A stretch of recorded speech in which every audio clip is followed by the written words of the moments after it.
You stand on the frozen plains of Titan. The air is thin and sharp in your suit. Before you lies the dig site, a scar of light under the rings of Saturn. Your gloved hand reaches out. You touch the fossil embedded in the ice wall.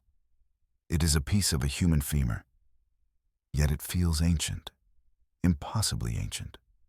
A strange warmth spreads from your fingertips. It travels up your arm, a silent hum. It is a feeling of homecoming, a welcome from a bone dead for millions of years. This should not be here. Humanity has only been on Titan for 50 years. Your heart pounds against your ribs. A single thought screams in your mind. This changes everything. You pull your hand back as if burned. The feeling vanishes. But the image is seared into your thoughts. A human bone, ancient and out of place. It is a puzzle piece from the wrong box. Or maybe the box is far larger than you ever imagined. Around you, the crew moves with quiet reverence. They feel it too, the weight of this impossible discovery. Back on the orbital station, you stare at the data. The bone's age is confirmed, 3 million years old. Older than your species was supposed to be. Older than your journey to the stars. Your commander looks at you, her face pale. She says nothing is to be reported yet.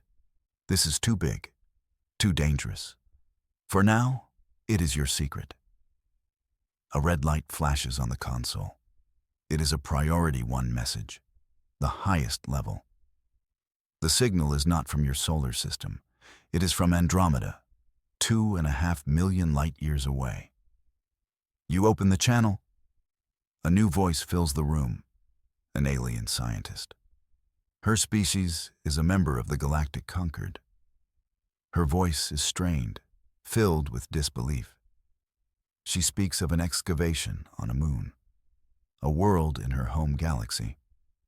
She describes a fossil they have unearthed. Her words paint a picture you already know.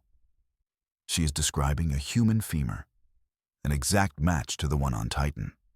The same impossible age, the same genetic markers. Your blood runs cold, 2 bones, 2 galaxies. The same human signature. The alien scientist asks for an explanation. She thinks it is some kind of human trick. A new technology you have not shared. You cannot answer her. You have no explanation. The silence on the comms is heavy. It is a silence that stretches across galaxies. A silence filled with a terrifying new question. Your commander closes the channel. She looks at the team, at you. The secret is no longer yours alone. It is a galactic incident. The implications are staggering. You are not just a species that reached for the stars. You are a species that was already there, waiting to be found, and you have no idea how. The labs back on Earth work in secret. They operate under the highest security protocols. They analyze the data from Titan. They analyze the data from Andromeda. The results are sent to your secure terminal. You open the file with trembling hands.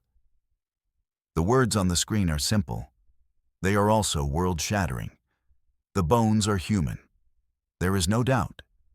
The DNA is a 100% match. The age is also confirmed.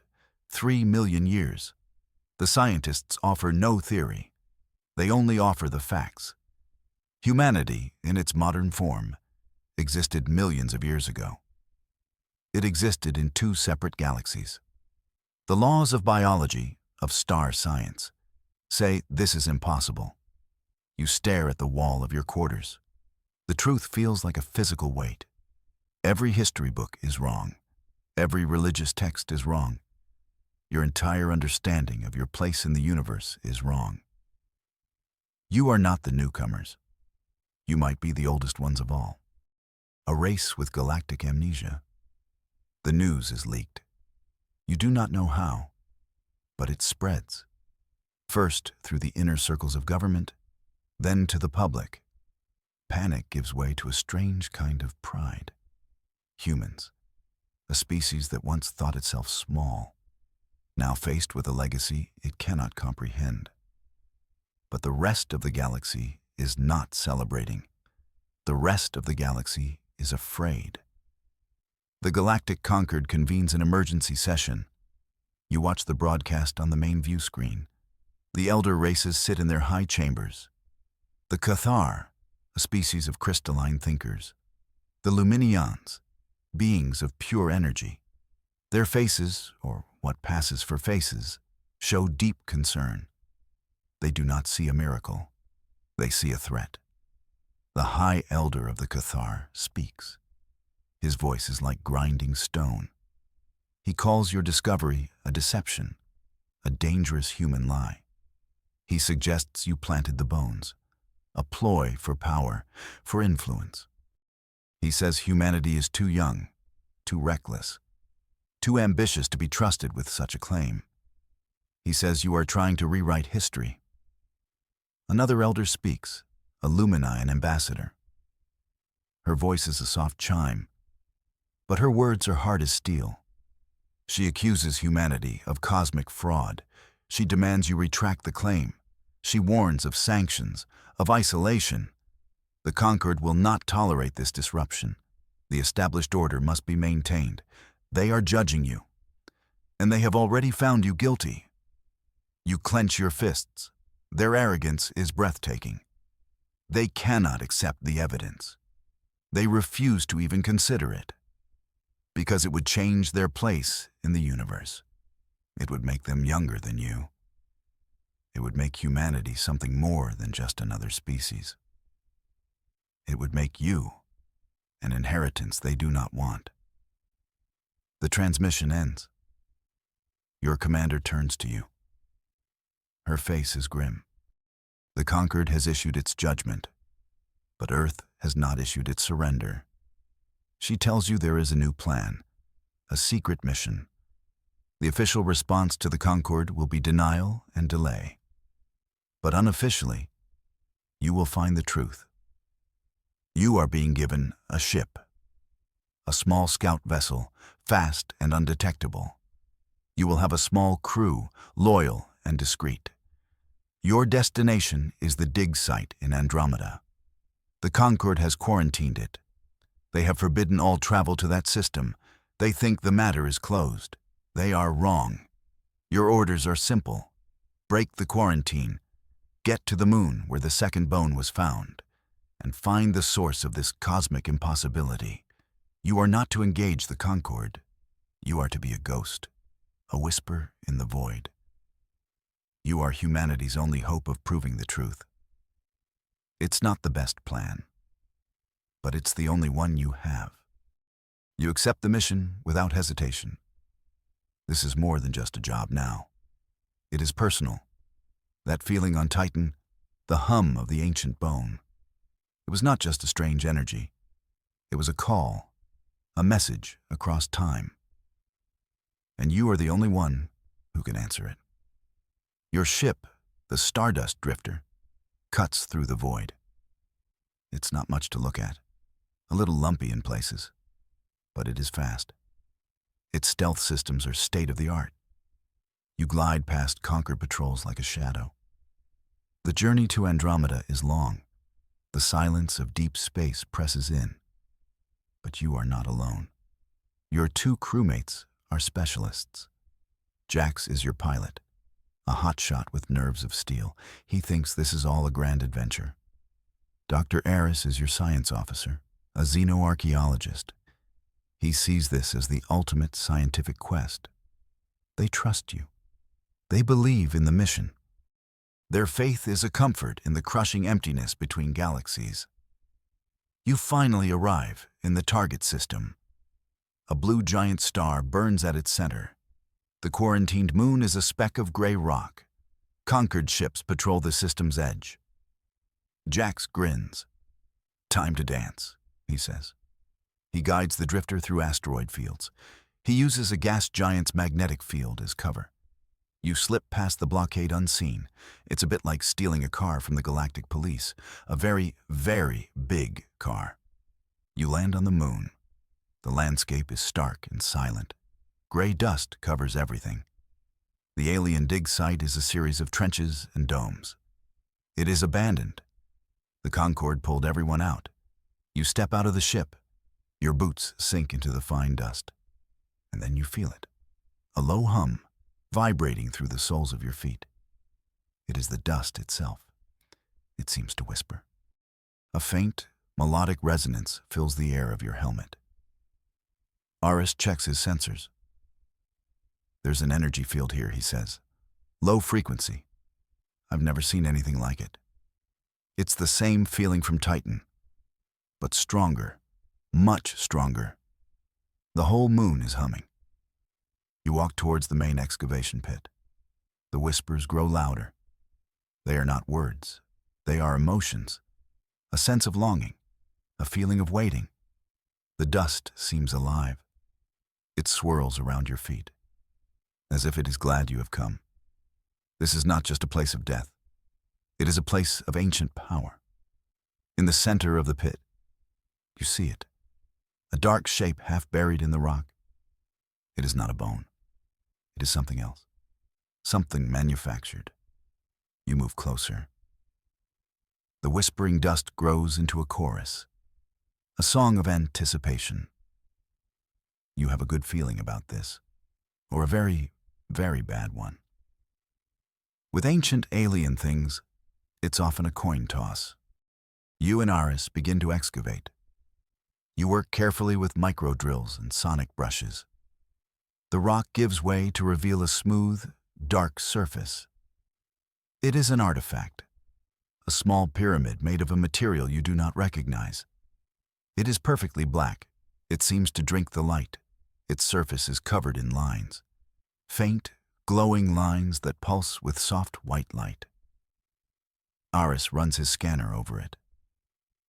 The material is not from this universe, he says, his voice full of wonder.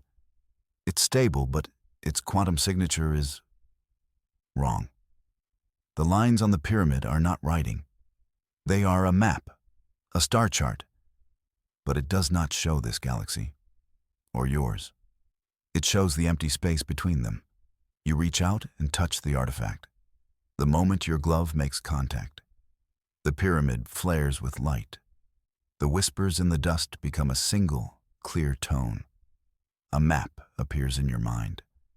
A three-dimensional chart of impossible scale. It shows your galaxy. It shows Andromeda. And it shows a path. A line of light connecting them. But there is more. A third point of light appears on the map, in another galaxy entirely, the Triangulum Galaxy, and then a fourth, in the Sculptor Galaxy, a trail of echoes, a map drawn between the star clusters.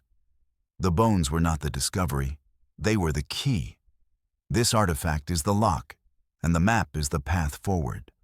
Suddenly, a klaxon blares in your helmet. It is Jax. "We've got company!" he shouts. A Concorde heavy cruiser just dropped out of slip space. They've found us. The game is over. The chase is on. You grab the artifact. Aris grabs the core samples. You run back to the ship. The whispering dust swirls behind you. A final, encouraging song. You blast off from the moon. The Concorde cruiser is a mountain of metal in the sky. It launches fighters. Laser fire streaks past your cockpit. Jax dives and weaves the drifter through canyons. "They're not shooting to kill," he yells. "They want us alive. And our new toy." He pushes the engines to their limit. You brake for open space. A message comes through. It is the Concorde commander. His voice is cold and commanding. He declares you a renegade, a criminal against the galactic peace. He orders you to surrender your ship and the stolen artifact. He says you are interfering with matters you cannot understand. He might have a point there. But you are not stopping now. You look at the map in your mind. The path it shows is your only hope. It leads into the deep void, away from conquered territory, away from everything you know. You tell Jax the coordinates. He doesn't hesitate. He plots the course.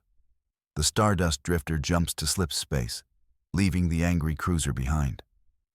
For now. The Concorde is hunting you. News of your escape spreads like fire. You are officially declared enemies of the Galactic Concorde. Your faces are on every public terminal. There is a bounty on your heads. Humanity is formally condemned for your actions. The elder races use this as the excuse they needed. Earth is cut off. A blockade is established around your home system. No ships in or out. Your homeworld is isolated, placed in a galactic prison. Humanity stands alone. Your small ship is not just a vessel on a secret mission anymore. It is the only free human ship in the galaxy. The weight of that responsibility is immense. Aris studies the artifact. He cannot penetrate its surface. He cannot decipher its energy source. But he confirms one thing. The map it creates is real. The points it shows are accurate. It is a guide. He believes it was left by the same beings who left the bones, a species he is now calling the Firstborn. You follow the trail of echoes. You make short, precise jumps, from one waypoint to the next. The Concorde fleets are always behind you. They anticipate your moves. They try to cut you off. But the map in your mind seems to give you an edge. It shows you paths they cannot predict. Ghost lanes through the interstellar dark. The chase is relentless. Days blur into weeks. You live on stimulants and recycled air. The ship becomes your entire world. Jax pushes the engines to the breaking point. Aris works to understand the artifact. You focus on the map, on the final destination, the point where all the lines converge. The final jump is the longest. You travel into the vast, dark ocean between galaxies. The light of stars fades. There is nothing out here, just a profound and terrifying emptiness. The Concorde fleet does not follow. Their ships are not designed for the intergalactic void. You are truly on your own now. The trail does not lead to a world. It does not lead to a star. It ends in the middle of absolute nowhere. Jax brings the ship out of slip space. You look at the view screen, and you all fall silent. It hangs in the void before you, a structure so large it defies belief. A ring of impossible size, large enough to encircle a small star. It is a machine, a megastructure built on a scale you can't process. Its surface is the same black material as the artifact. It pulses with a slow, steady light. This is the star-forged nexus, the source of the signal, the end of the trail. It is beautiful and terrifying, the final creation of a lost civilization. Aris stares at his console. The energy readings are off the scale, he whispers. It's drawing power from the quantum foam, from the fabric of space-time itself. It is a work of star science so advanced, it looks like magic. You guide the drifter closer. A section of the ring opens up, a docking bay, an invitation. You dock the ship. The air inside the nexus is breathable. The gravity is normal. The temperature is comfortable. It is waiting for you. You step out onto a platform. The interior is vast, a cathedral of silent machinery. A single path of light leads from the platform into the heart of the structure. You walk the path.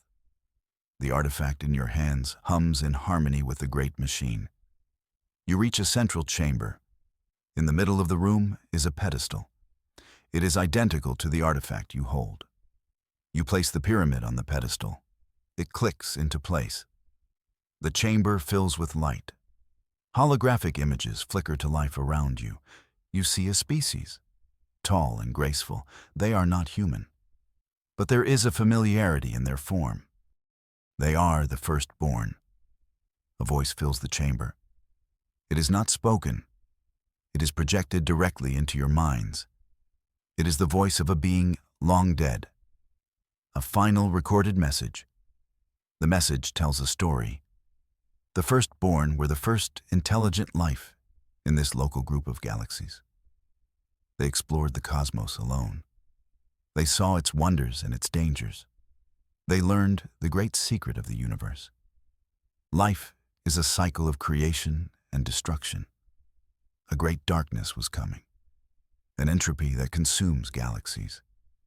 The firstborn could not stop it, but they could preserve life. They could create a legacy. They seeded thousands of worlds and dozens of galaxies.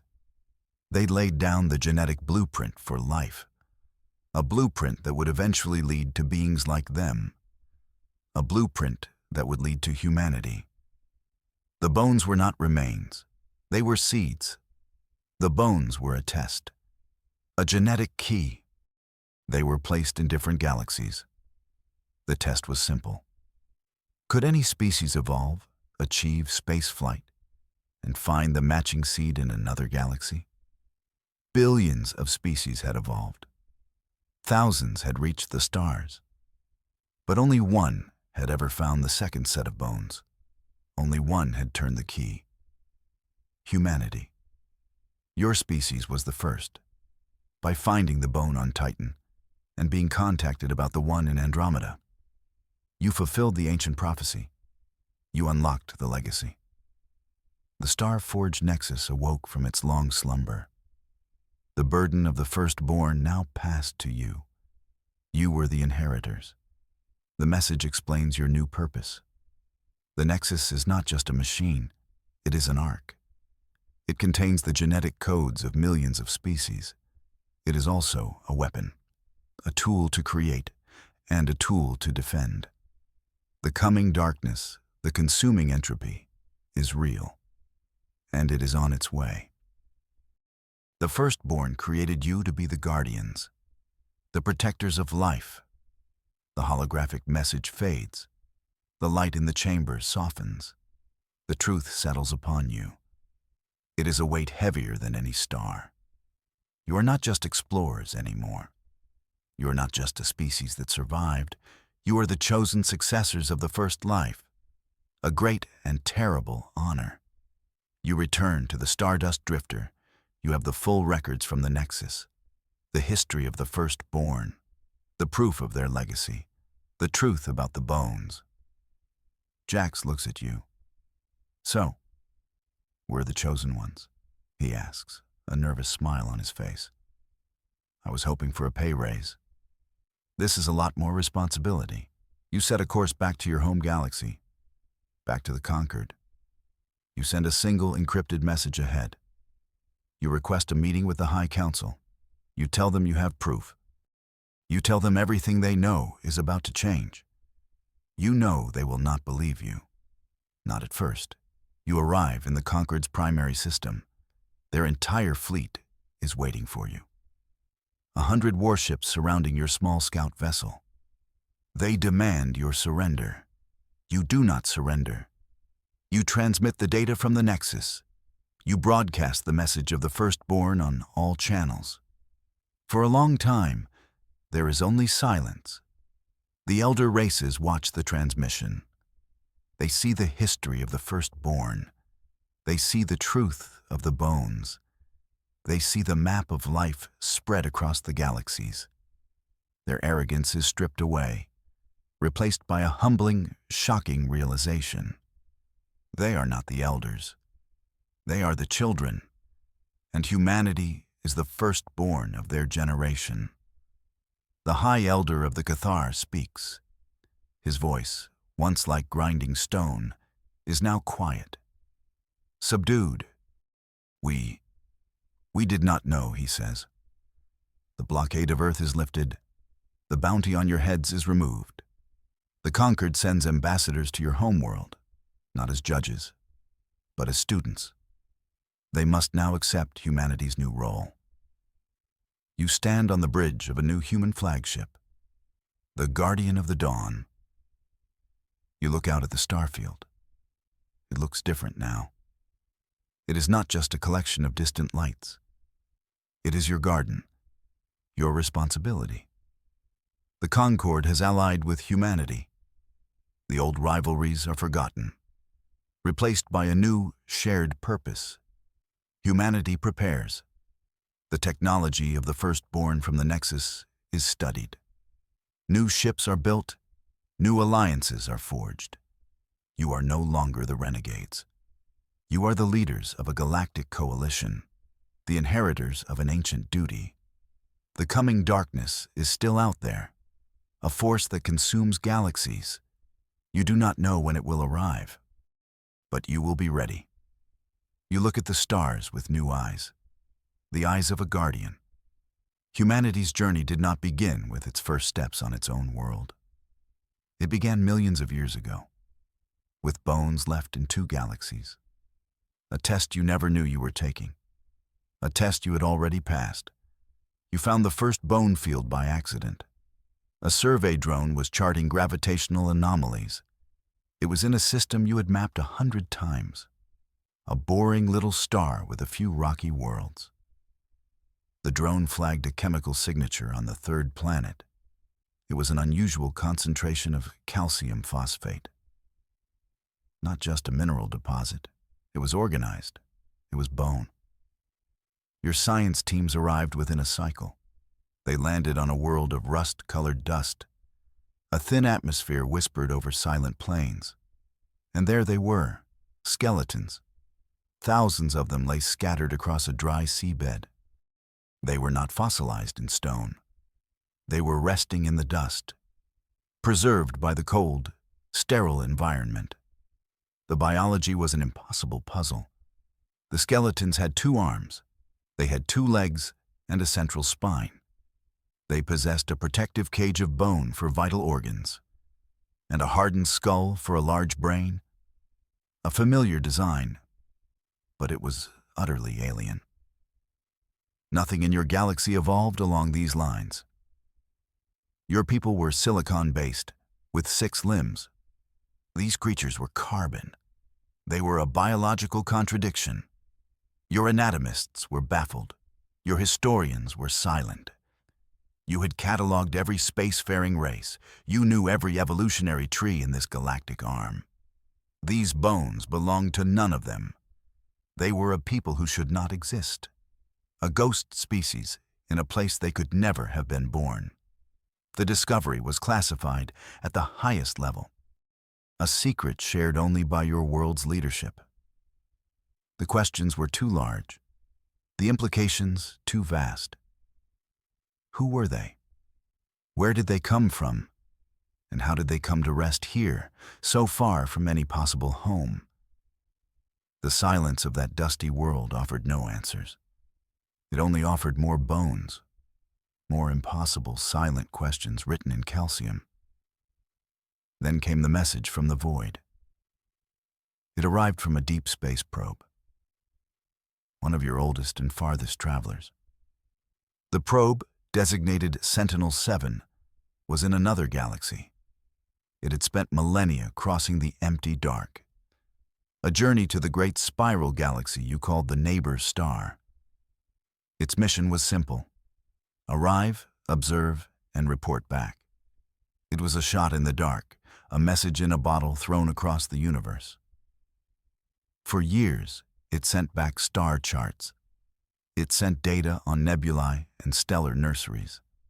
It was all fascinating but expected. Then, one transmission changed everything. It was a compressed data packet. It was flagged with the highest priority signal, a discovery of profound significance. Your communication hubs worked for days to decompress it, to translate the raw data into something you could understand. When the first images appeared, a hush fell over your entire world.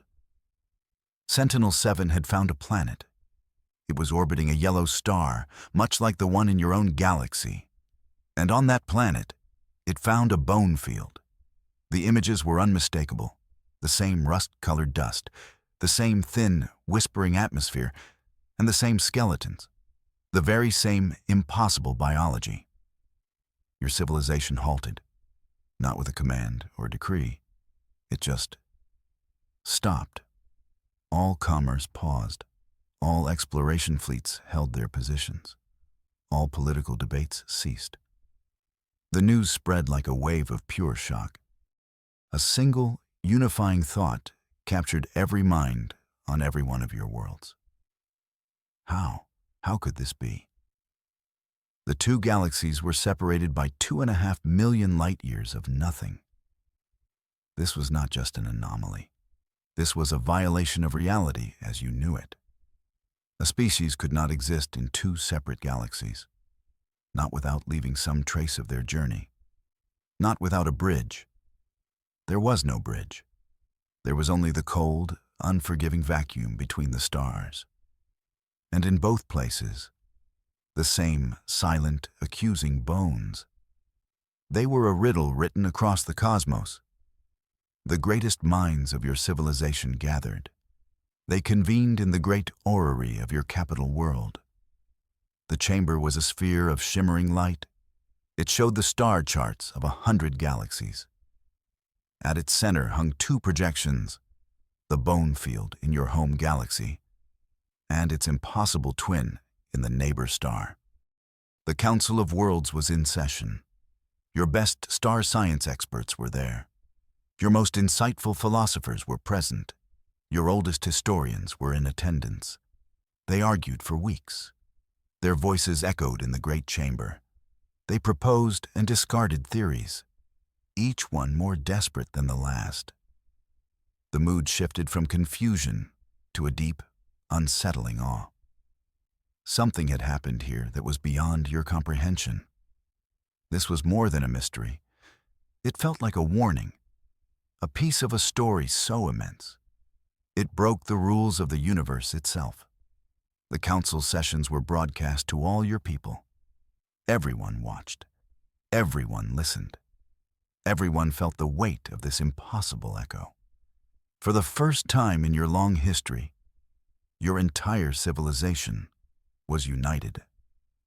United by a single terrifying question. What were you looking at? The theories put forth by the council all failed. Each one crumbled under the weight of cosmic law. The first and most obvious idea was a network of gateways, ancient portals connecting the two galaxies. But the energy required would be immense.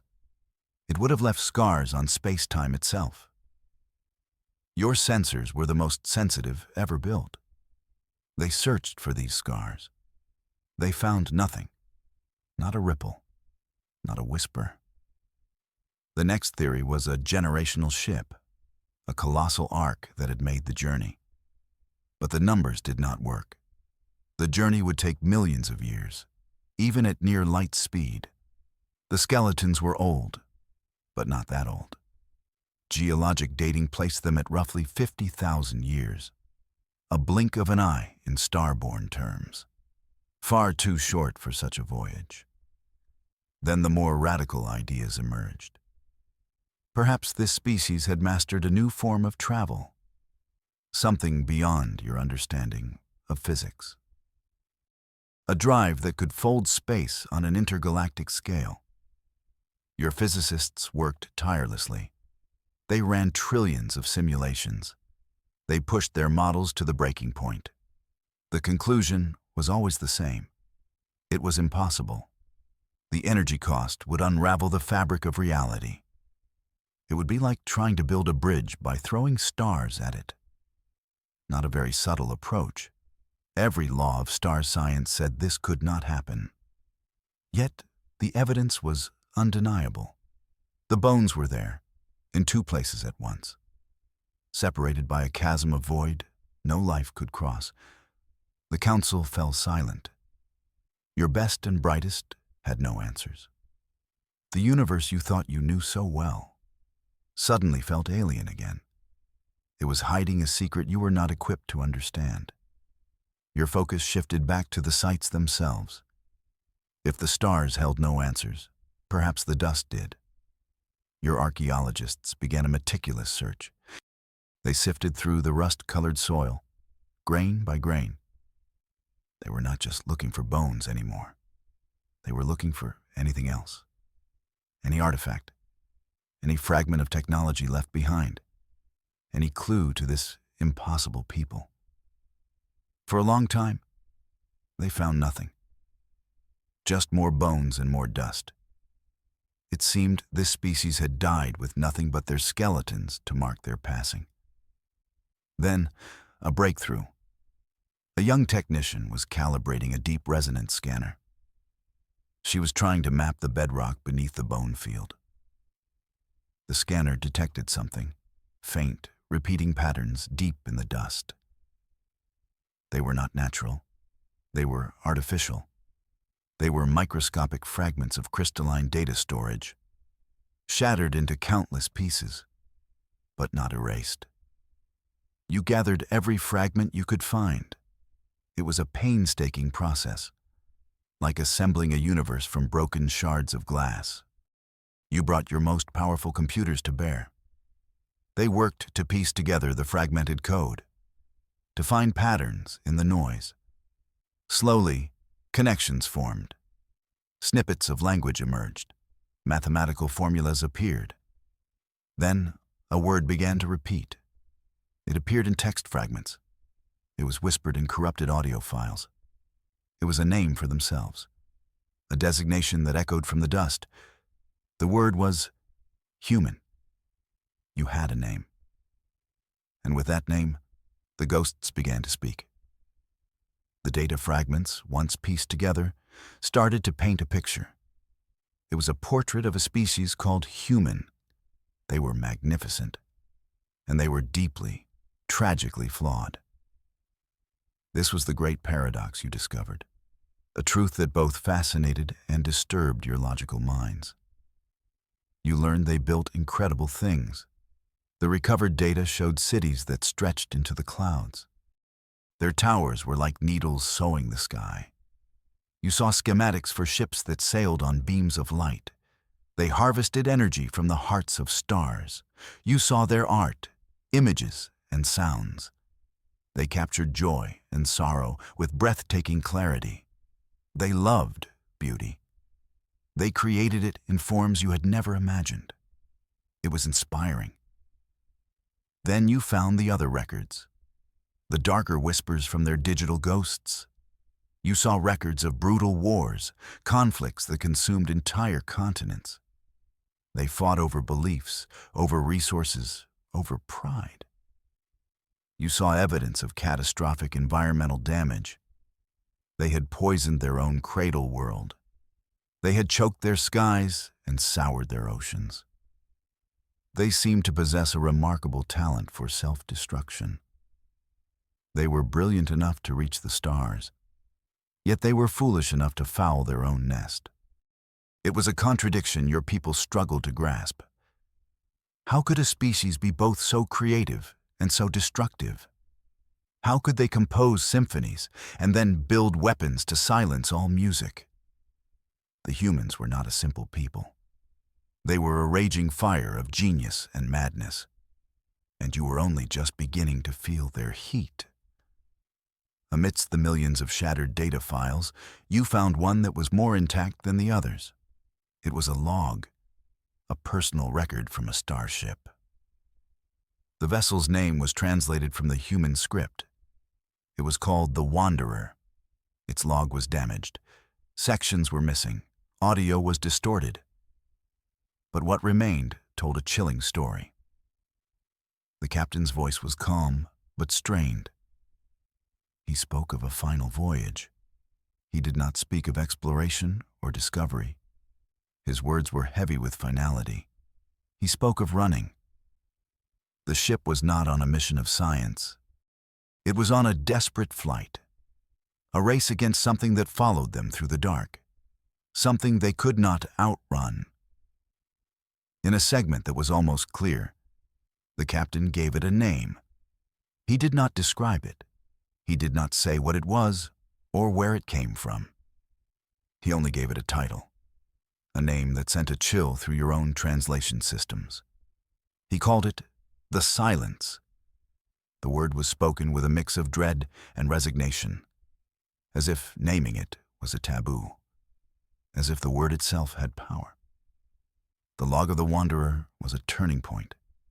It recontextualized everything you thought you knew. The silence, a name for an unseen enemy. A foe so terrible that a species capable of building star-spanning wonders chose to flee instead of fight. The mystery of the humans deepened, and for the first time, a thread of fear was woven into it. The log of the Wanderer changed everything. The puzzle pieces shifted. A new terrifying picture began to form. The humans in that second galaxy, the neighbor star, were not colonists. They were not part of a grand expansion. They had not built an empire across the void. The evidence was clear. They were refugees. You cross-reference the ship's logs with the geological data. The bone fields in both galaxies were the same age. The humans had appeared in both locations at roughly the same time. This wasn't a migration that took millennia. It was a sudden, desperate arrival, an exodus. They were not running to something. They were running from something. They were running from the silence. Your historians tried to find any reference to this foe in your own galactic records. The archives went back millions of years. They contained tales of cosmic horrors, of machine empires and star-eating swarms. But there was nothing called the silence. No entity that matched the quiet dread in the captain's voice. This enemy was unknown.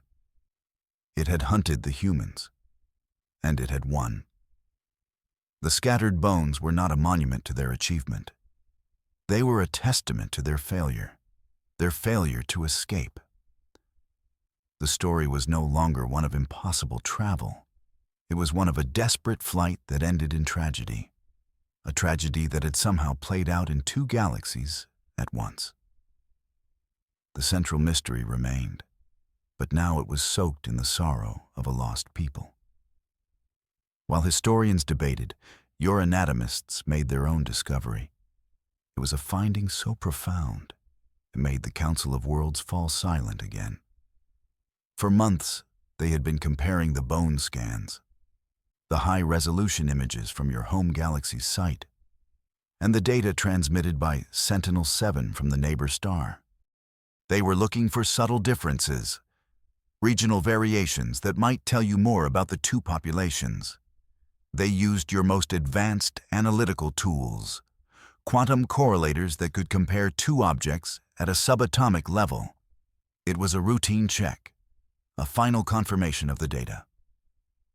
The first results were dismissed as a sensor glitch. They ran the analysis again and again. The result was always the same. It was not a glitch. It was the truth. The bones were not just from the same species. They were from the exact same individuals. The skeleton of a specific human female in your galaxy was a perfect match for a skeleton in the other galaxy.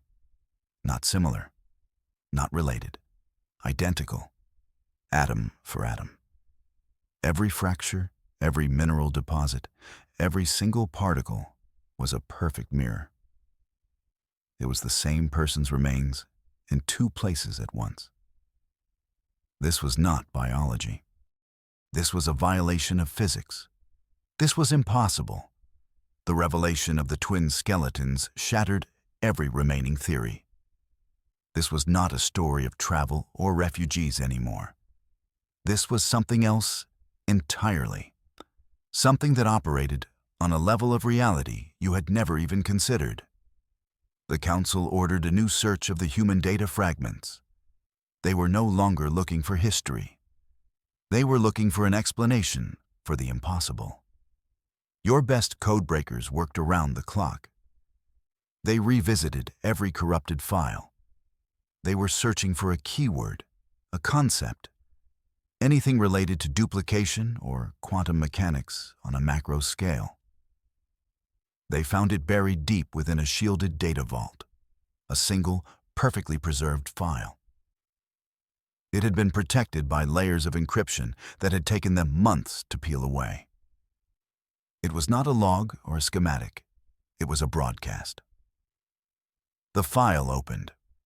A clear image appeared on the main screen in the great orrery. It was a human female.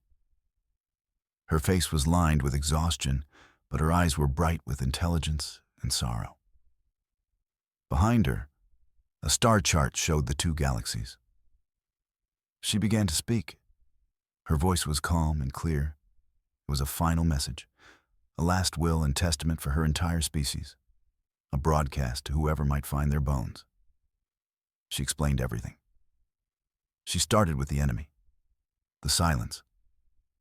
It was not a fleet or an empire, she said. It was a fundamental force, a wave of absolute nothingness that moved through the cosmos. It consumed everything it touched, not just matter and energy, but information itself. It was the universe's delete key, and it was moving toward them. They could not fight it. They could not reason with it, and their fastest ships could not outrun it. They were doomed. Faced with total extinction, their final generation of scientists conceived a desperate plan, a final, defiant act of creation against the encroaching void. They could not save themselves, but perhaps they could save their story. They built a device, a machine on a scale you could barely comprehend. It was their last and greatest invention. They called it the quantum echo device. The device was humanity's final masterpiece, a monument to their paradoxical nature. It was an act of breathtaking genius, born of ultimate desperation. The human speaker in the broadcast explained its function. It did not transport matter. It did not fold space. It did something far more fundamental. It weaponized the strangest aspect of reality. It created a perfect copy. They had focused the device on their entire home system. Every planet, every moon, every ship, every man, woman, and child. Every living thing, every single particle was scanned and linked. They used quantum entanglement on a scale that should have been impossible. They entangled their whole reality with a set of coordinates in a distant galaxy.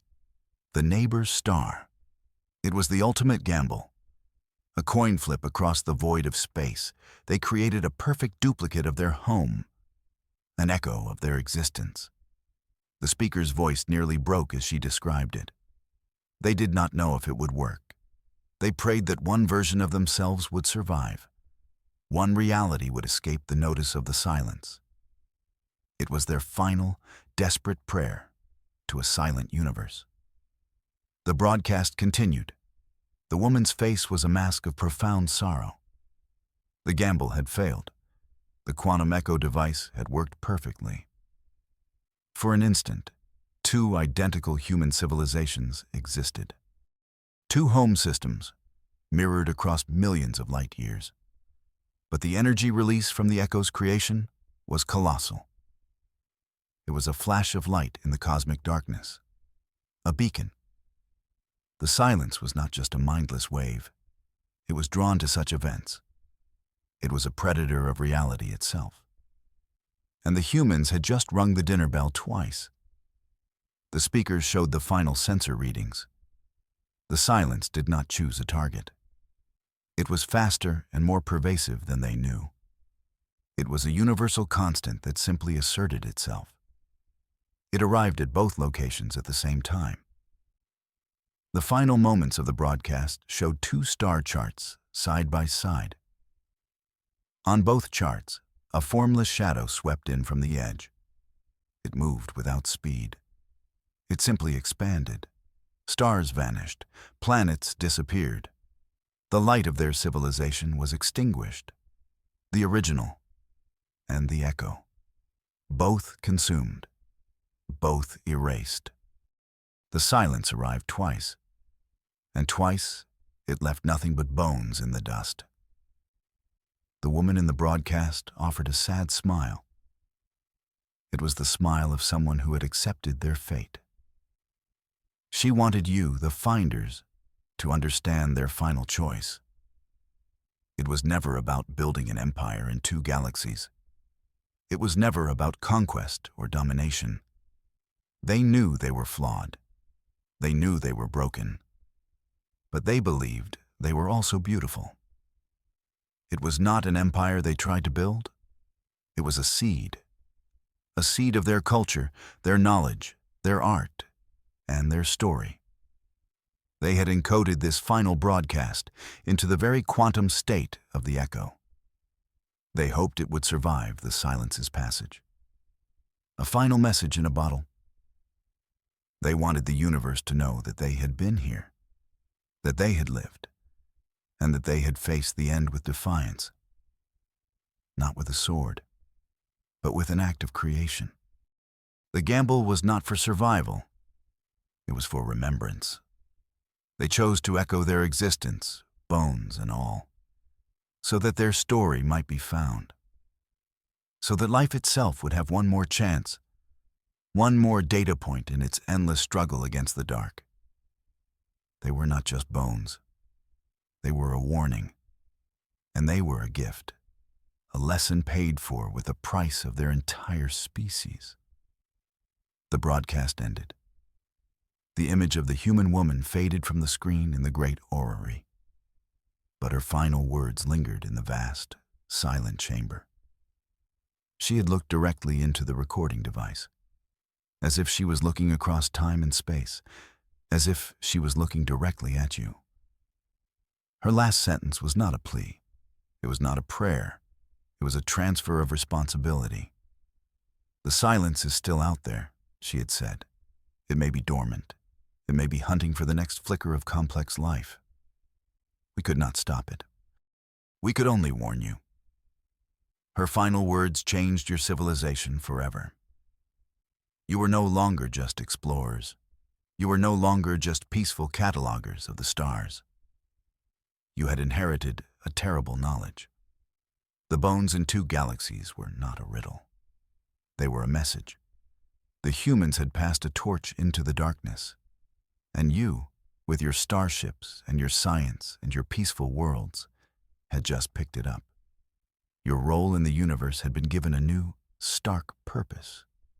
The great orrery no longer felt like a place of science.